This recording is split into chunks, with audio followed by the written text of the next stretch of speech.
Hey folks, it's Frithgar here, how you doing? Welcome back to Farming Simulator 22 with our realistic series. Let's just lift that one up there and bring that one back. There we go, last bit. And we're done! We're finished! We have done the harvest. So all I want to do is, if I turn this one off straight away, the potatoes still run through, and you got to bring them all the way up there, and then they run into the tank. And now we can switch it off. Okay, we're done there. Next bit, I'm going to run down here, and I'm going to empty this out into that lorry. We've got 10,561 litres of potatoes left. I'm pretty sure I got 12,000 litres of space in the lorry, so we can fit everything in here. And then we can take it back to the shop and we can return it. We're not going to keep it overnight or anything daft like that. Bring you back up this way. There. We have 144,000 litres left. So I'll bring you down here, and all I'm going to do is just to press X like that, and we'll watch this whole thing fold itself up like that. Okay, that is really, really cool, the way that is working. That does tuck away. Very awesome. The only thing I would say... Oh, whoops. I was pressing V because I wanted to try and lower the front down a little bit just to see if it would. If I press C, it does jump into the cab fairly quickly now. It takes a little bit to kind of like move around and then get used to it. I don't generally like doing cab driving. I was just wanting to jump into the cab and see what it was like with that great big thing folded up in front of us. What's our visibility like? It's not great, admittedly. If you're driving along a road, you can't see a great deal, can you? I mean, it's difficult for us to... This is why I don't particularly like in-cab driving, because it's nothing like real life. This doesn't resemble real life in any way, shape, or form, because all I've got is a tunnel vision view. I don't have peripheral vision on this, can't see anything outside, and, you know, turning my head is easy. This is just going to make people seasick. So I'm not going to do that for any longer. It kind of feels to me less realistic to do in-cab driving than out-of-cab driving. That's one of the reasons I don't like it. It just doesn't feel right when I'm trying to do it in-game. So we've got this one here. I think those gates do actually close at like 9 o'clock or something. Yeah, 9. They're 9 till 9 right there, see? 9 till 2100. That doesn't really matter. So I'm going to bring this one in here. I really want to help the guy do the cleaning, so I'm just going to do that for him out here. Awesome. Fantastic. I really like that mod, by the way. I really do. I think that mod is fantastic. Okay, so we'll bring you over here. I go to that one, and I'm not going to repair or repaint because I'm just returning it. That's up to them. Repaint is 120,000 euros. That is insane. Just going to return it, because I only leased it. That is all. It is just going to be returned like that, and job done. And then let me go. Nope, not into there. Into here. Lease. And I've got the trailer as well. Is the other thing that we're going to want to bring back down and do. And it looks like the other tractor is now finished. This one. Pretty much. We've got a couple little bits we want to do to just tidy that up. We'll do that in a bit. We'll take this one back to the shop now, and we will return this one, and then we've got the last trailer load of potatoes to take up, and we can see how much we get for those. Right, that is the potato trailer returned. We just need to take the tractor back up to the farm. Won't do anything else today, end of September. I'm clearly back on another recording session, although it might not be clearly. It might have been able to pass unnoticed until I drew attention to it. But anyway, I've had plenty of feedback coming in from all kinds of different bits. And mostly I did talk about previously one of our events. One of our big events is that I did have it that crops, whichever is the highest quantity of stored crop goes moldy in storage, so I immediately have to sell it for the lowest price available on the map to represent the loss. Because if your crop does get sort of a little bit damaged in storage, you can still salvage some of it, you can still get some money for it. So that was kind of like the whole point of it. But obviously there's an issue with the storage, so you need to get rid of it as quickly as possible, because otherwise it's going to deteriorate further, which is why we have to sell a whole lot. So that's kind of like the thinking behind it. I said the highest available stored crop, which means now, by default, it will always be a root crop if we have any root crops. And we do. We've now got 343,000 litres of pistachios. We've got quite a lot of other crops that have been stored, and this is kind of like an incentive to keep plenty of crops stored, because it's a buffer, and, you know, potentially we could just lose some of the other if we're not going for the highest one. And almost universally, people have said, please don't just do the highest crop. Instead, do a random crop. Keep it as it is. I did suggest, you know, maybe I could put it into animal feed or something like that, and someone pointed out that, well, yes, you could technically do that, but then your animal feed, that could go bad as well, so maybe you should consider including things like animal feed on it. So you basically... their feedback, well, I think that was Glenn Perkins, actually, specifically, and I do really like this idea.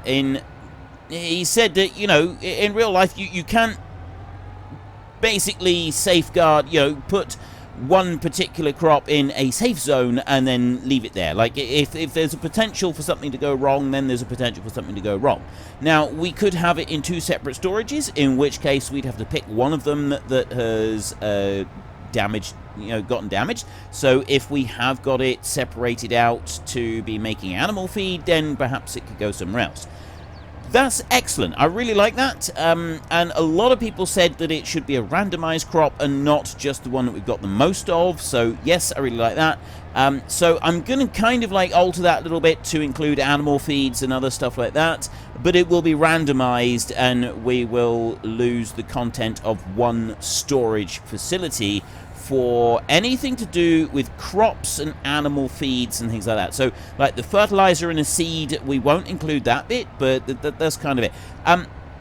Most of the other random events, people didn't really have any major changes to make to them. Some of them were a bit kind of samey, so maybe I'll tweak a few later on. We will see. But, I mean, we're already getting into this series. I realise I have spent a week harvesting potatoes, so I don't really want to do large potato harvests again.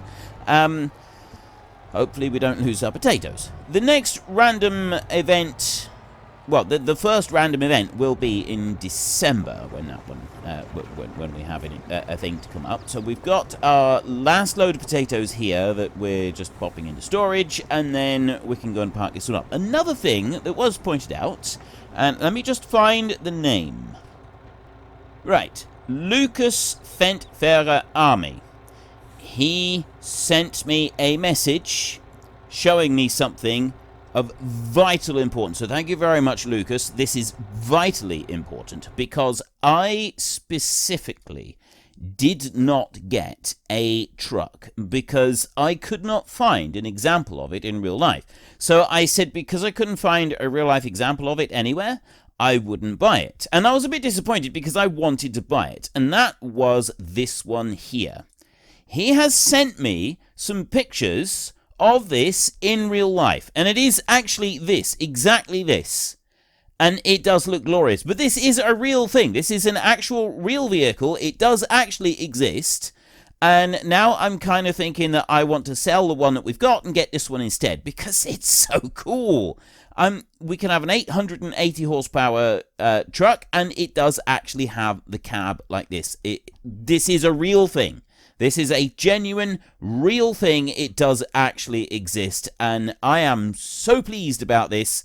I can't even begin to describe how pleased I am about it. So, at the moment, I've got this man truck right here, and to be honest, they're about the same price. That's 103. I'll probably get like 110, 115,000 if I sell it back. And the one we've got here is about 130,000. It'll be a little bit more if we go and get the larger engines, 25, so it's about 150. So I think later on, I very well might change over the truck. I'm happy with the one we've got at the moment. I don't regret this decision that we've gone and bought this one. But I may well decide to change over and we'll get that one with that cab, because I was initially planning to buy that one, and the only reason I didn't was because I couldn't find a real-life example. And as this is supposed to be a realistic series, I want to be able to show real-life examples of the vehicles I'm driving. Yes, I'm using autoload at times, but that I don't think is a game-breaking idea. It's simply just skipping a stage that, quite frankly, is going to be very dull for everybody to go and watch. So I have no shame in using autoload as much as I possibly can, just because I want to use autoload. So yeah, that bit's fine. But the actual vehicles themselves, I do like to find a real-life example if I'm going to be using it. I'm really pleased to say that there is a real-life example of that one. I'm putting this one in here just because reasons. I can't actually think why, but we'll leave it right there for a minute. The steering wheel slightly turned. Okay. I don't think there's very much else that we need to do today. We've got that one that will need to be ploughed through the winter.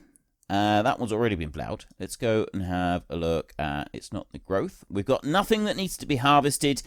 I do need to spread some lime onto field 35, and then field 36 will need to be ploughed up at well, through the course of the winter, and then we can plant that one. So that one's going to be corn, and field 35 is going to be corn. We can do an epic silage harvest.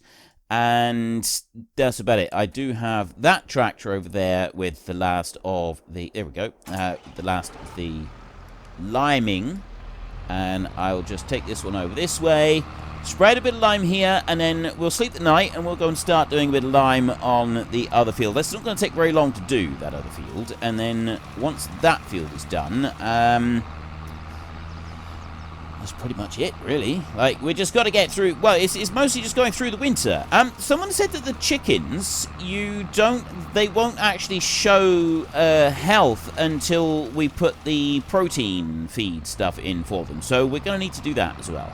We'll worry about that in a bit. Let's go this way, and I'm gonna park up here for a minute. We'll park it there for the night. That's fine, and then we'll go and sleep. Where is the sleep? There.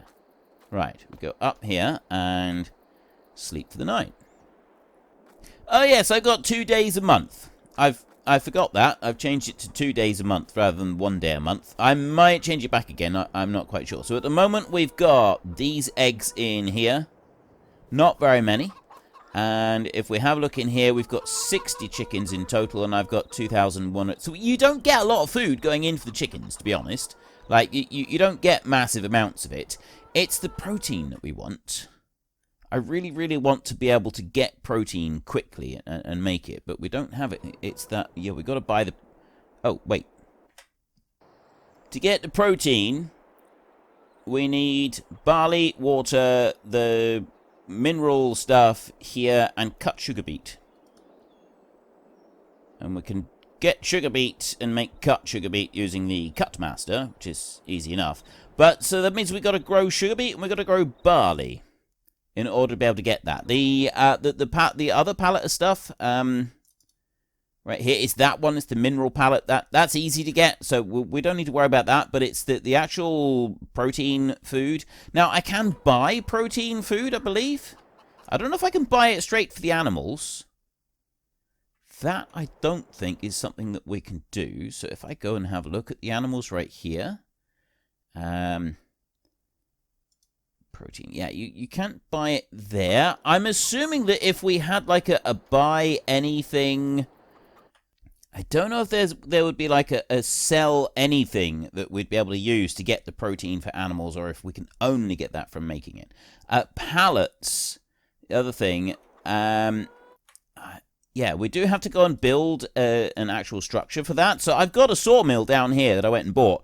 technically, we don't actually need to go and buy that, but I've already gone and paid for it now. So we will do a little bit of timber work down there a bit later on, and then we can use that for building a pallet factory. I'm sure someone said that there's a pallet factory here somewhere, but I still don't know where it is.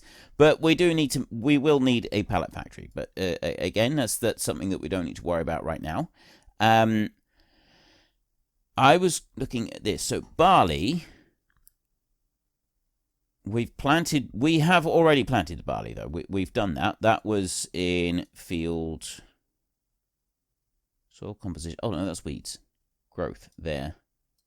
Yes, right. So we've planted barley in order to be able to do the stuff. So we're gonna need to plant sugar beet as well. And I didn't plan for doing sugar beet here, did I? I planned to do corn in those two for a big silage harvest. We're going to do chickpeas and lentils for the two new crops, just to see what they're like. And I think I was talking about doing sunflowers, because there's like a whole load of sunflowers and stuff. But if I've got barley, chickpeas and lentils, I got 2 lots of corn. I've only got 1 field left, and I'm gonna need sugar beet, because we need sugar beet for doing the protein for the chickens. So we will start off by doing sugar beet in there. We will plan for that one. But again, that's another spring planting, isn't it? Sugar beet, yeah, that's spring planting along with the lentils and stuff. And so is the corn. So we're going to do a lot of stuff in the spring. We don't need to worry about it now. Let me just speed that up a little bit so it's 8 o'clock. And really a lot else that I need to worry about. I guess what we could do is, if we take the big tractor, we will go and get the set of ploughs on this tractor, and we will set it going in the big field that we've just finished the potato harvest in, and that can start then we can sort of start working our way through that field. That job can just sort of keep going right through the winter. It's not going to matter if it's not done straight away, so long as it is finished by the spring. That's when it's got to be done by. So we will go on up here. We won't be using this silo, I don't think, because I don't have plans for doing much in the way of animals. A lot of feedback came in for what you want for animals and that, and most of you said you don't really want lots of animals in this series. Like, some animals by all means, but not very much. You want, for once, you want the because I pretty much always have the focus as animals, and a lot of you said, you know, it'd be nice to, like, yeah, you know, have a couple of small pens of animals, but mostly have the focus this time being on growing crops and doing production stuff instead. So I have taken note of that, and that is my plan for the series. So we're going to take our front and rear mounted ploughs for this job. I'm going to do this the correct way this time. And so we will, I mean, yeah, technically when you're ploughing a field, you don't do the outside rounds until the end of the field. But because of the way the game mechanics work and the way the hired help tends to work, it does try to drive off the edge of a field and cause issues. So I will do the outside rounds first, as we would normally. Except that I won't lower the front plough for doing the outside rounds. We just use the back plough for doing the outside rounds. And then once we've done a couple times around the outside edge, we can then drop the front plough as well and start using that one. And that would be a bit more typical as to how you would go and do it, except that you would be doing the outside rounds at the end and not at the beginning. So, yeah, and several people pointed out that, you know, the front-mounted ploughs are not all that common, and yeah, it's true, they're not all that common, and typically these days people would tend to use just a bigger rear-mounted plough. There is still a place for a front-mounted plough, and I feel that the overall cost of it, I can't actually remember what the cost of it is in the game, but as I understand it, the overall cost for having that many furrows on a plough is mitigated by having it separate with a front and rear set. So Well, that's just a monster plow, that is. But you've got... That's a front-mounted plow. That's 4-furrow front-mounted, and this is a rear one here. So these two are like the biggest ones. So it's basically give you a 5-meter plowing width for 45,000-ish. So you're looking at 45,000 for a 5-meter plowing width. Now, we've got a reversible plow. So let's go through and have a look at sort of an equivalent 5-meter plow. This one right here is about the same. And it's 10,000, well, nearly 15,000 euros more expensive than the other one. This one is 6 meters, so it is a bit wider. And you chuck in an extra 15,000 on the price tag on it as well. That one right there is 3.5 meters, so it's a little bit bigger than just the rear plow.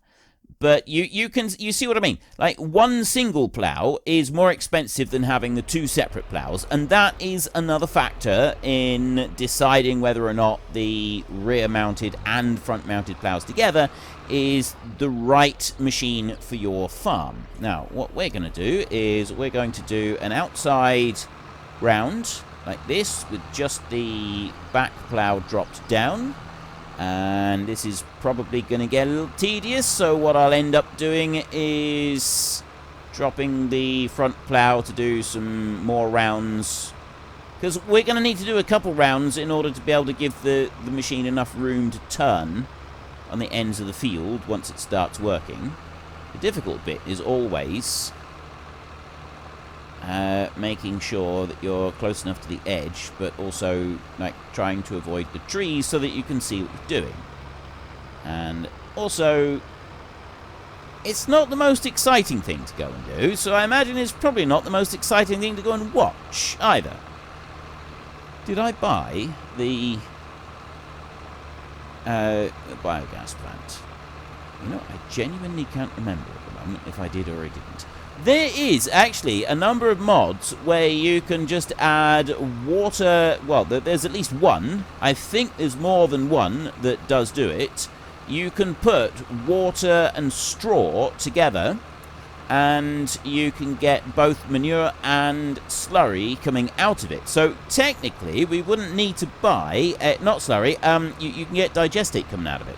You can basically choose. There was one that had some recipes. You could basically choose, do you want to have digestate being produced? Do you want to have slurry being produced? Do you want manure being produced? You can get all 3 of them being produced if you want to. Combinations of straw and slurry going in. I think also you did have to chuck in a bit of fertilizer as well, but I'm not 100% sure on that. But there are all kinds of really cool mods like that allow us to have a lot of different options. I think I have bought it. Actually, yes, I did. Of course I did. Of course I did. We've got it on here. We've got it on the list. And I was told that the electricity and the methane are both sold automatically, which is why you don't have them here on the spawn bit. They're sold automatically and automatically generate us some income, and then we get other things a bit later. But the silage is, well, it's because it's smaller quantity. It's a larger quantity. So cycles per month 24, but we can go through all of these. I should deactivate these, because this is costing me 60 euros a month each. Wood planks right there, that's now done. Distributing, it's got planks on 2000. That's not going to change. We need to have that spawning, and then so if I go to that one and change the output mode to spawn, like that, it's now spawned out the 2 pallets, and we can take those pallets of planks and we can sell them. We will go and do a bit more cutting. We're going to do the outside rounds here, and then we can worry about doing a bit more cutting. I'm going to also see about getting a logging trailer. I don't want to be playing around with doing a load of forestry, so I'm not really I'm not planning on getting a proper logging trailer with a crane arm and loading them up like that. I was just going to get a small autoload logging trailer and just use the autoload to pick the logs up and dump them. I can If enough of you request it in the comments, I can get, as you know, maybe for an episode we can have a crane arm on a trailer, and I can do it like that. But quite frankly, I think it's something that you would find a little bit dull and boring. It's never very exciting trying to load logs with that thing, and also, well, yeah, sometimes it works alright and sometimes it doesn't. Like but it's a bit painful to watch as well. I'm not really sure that anybody's going to want to be watching that. But I'm going to carry on here for a little while, and I'm going to do 2 or 3 times around the outside edge of the field, and then once I've done that, we can go and do something else. The only thing with the plough, when you're going around the outside edge of the field, as you turn, it kind of like disappears. So out on the corners, there's pretty much nothing ploughed at all. It's a bit disheartening, really, when you're setting out to go and like plough around the entire outside edge of the field, and it just hasn't ploughed anything at all. Like you've got a tiny, tiny scrape. You could probably do more with a shovel if you went round the field. It does kind of put you off the whole ploughing process. I'm going to try it with the front one down for a little while.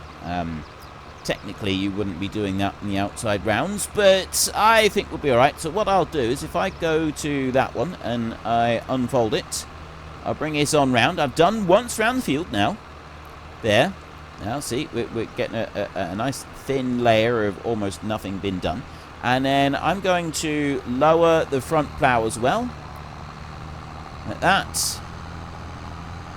Struggling a little bit more, but now I'm getting a little bit more coverage as well. And because of the way the front plough is angled, when the back plough is leaving a thin line, the front plough is actually able to take a bit more, so I should be able to get around this a little bit quicker, which would be awesome. I do like it though. I know that some of you sort of didn't particularly like the idea of this one. Me, personally, I love it. I really do. I've seen videos of these working, and I think that they just look amazing, seeing the front and rear plough working together. I really do like it. I'm just coming up on 3 times around the field. Well, technically it's like 3.5 times around the field, because I only used the back plough on the first time, but the other 2 passes have done a nice big dent. I'm hoping this is enough room for the tractor to be able to turn round when we got trees and other such issues in the way, and it's not going to cause us any problems. But we'll find out in just a moment. So what I'm going to do is I'm going to get to the end of the row right here, and I'm going to pick everything up. Apparently I'm not. Let's try Control V and pick it all up again. There we go. Right. So if I go back this way, unfortunately, folks, that is all we have got time for today. A massive thank you to everybody who has earned their way into the Great Book of Names. To find out some more details about all the names coming past, please head into the description and click on the link to the Discord. It's a link to another video. The link is on the other video. Please also consider checking out the links there for Nitrado, who provide gaming servers for games like Farming Simulator, Minecraft, Ark, and several others. And there's also Fanatical, who will help support your gaming habit by providing you with cheap games and also giving me a small commission on anything that you buy using my link. If you've enjoyed this particular video, then please head down below and give us a like. And if you really enjoyed it, then please tell your friends all about me. Get them to come and watch as well. That would be awesome. And until next time, thank you very much for watching. This is Frithgar. Goodbye, and see you later.